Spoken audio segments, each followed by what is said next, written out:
90% से ज़्यादा congenital heart disease के बच्चे नॉर्मल ज़िंदगी जी सकते हैं। हाय, मेरा नाम डॉक्टर गौरव गर्ग है।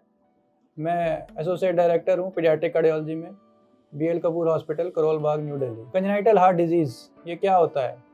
ये एक बीमारी है जिसके साथ बच्चा पैदा होता है, यानी कि उसके हार्ट में या तो होल है, या वो जन्म से ही नीला पड़ता है, या फिर हाँफ जाता है दूध पीने में, या बहुत ज़्यादा पसीना आता है, या बार बार बीमार होता है, निमोनिया होता है। ये सब कंजेनाइटल हार्ट डिजीज़ के लक्षण हैं। तो इसको हम कैसे पकड़ सकते हैं?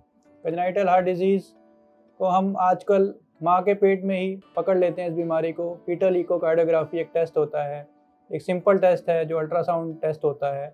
इसमें हम बता देते हैं कि बच्चे को हार्ट की क्या तकलीफ़ है और इसका क्या ट्रीटमेंट होना है, क्या दवाइयाँ चलनी हैं, आगे जाके बच्चा कैसा रहेगा, कब ट्रीटमेंट की ज़रूरत पड़ेगी, सर्जरी की ज़रूरत पड़ेगी भी या नहीं पड़ेगी, ये सब हम पहले से ही डिसाइड कर लेते हैं। और आजकल जो हम नई प्रणाली से ट्रीटमेंट करते हैं, जिसमें कि हम कैथेटर बेस्ड ट्रीटमेंट करते हैं, जो इंटरवेंशन ट्रीटमेंट बोलते हैं, जिसमें कि हम एंजियोग्राफी द्वारा, तार द्वारा भी होल का ट्रीटमेंट करते हैं और वो परमानेंट क्लोज करते हैं। तो सबसे कॉमन जो हार्ट की बीमारी है बच्चों में, उसका नाम है VSD, जो कि ऑलमोस्ट अराउंड 25% बच्चों में मिलती है। VSD की ऐसी बीमारी होती है जिसमें कि lower chambers of the heart में छेद होता है। अगर छेद बड़े साइज का रहता है तो इन बच्चों में सिम्टम्स जल्दी आते हैं। सिम्टम्स जैसे कि दूध पीने में हाँफ जाना, वजन का ना बढ़ना, बार बार निमोनिया बनना, या फिर ये बच्चे बार बार एडमिट हो जाते हैं।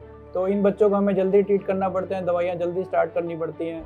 2 से 6 महीने के अंदर इनको हमें सर्जरी करनी पड़ती है। और यकीन मानिए, सर्जरी के बाद 99% से ज़्यादा ऐसे बच्चे बिल्कुल नॉर्मल हो जाते हैं और आगे जाके इनका लाइफ स्पैन भी नॉर्मल होता है, हमारे और आपकी तरह। इसके अलावा कुछ कॉम्प्लेक्स डिजीज़ भी होती हैं हार्ट की, जो कि न्यूबॉर्न लाइफ में भी प्रेजेंट कर जाती हैं।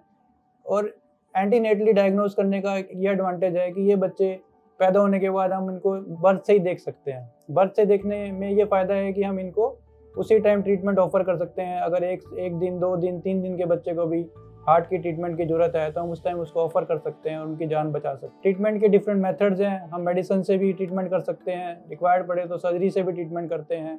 और एक तीसरी जो मैंने बताया, वो हम कैथेटर बेस्ड एंजियोग्राफी द्वारा भी इन बच्चों की ट्रीटमेंट करते हैं, जिसमें कि स्टे भी बहुत कम होता है, बॉडी में कोई कट नहीं आता, ना कोई पेन होता बच्चे को, बेहोशी भी बहुत ही हल्की सी देनी पड़ती है और अगले दिन या उससे अगले दिन ये बच्चे घर चले जाते हैं। तो मेरा यही कहना है कि ऐसे बच्चों को निगलेक्ट ना करें, इनका सही टाइम पे ट्रीटमेंट कराएं, ताकि ये बच्चे भी दूसरे बच्चों की तरह एक नॉर्मल ज़िंदगी जी सकें।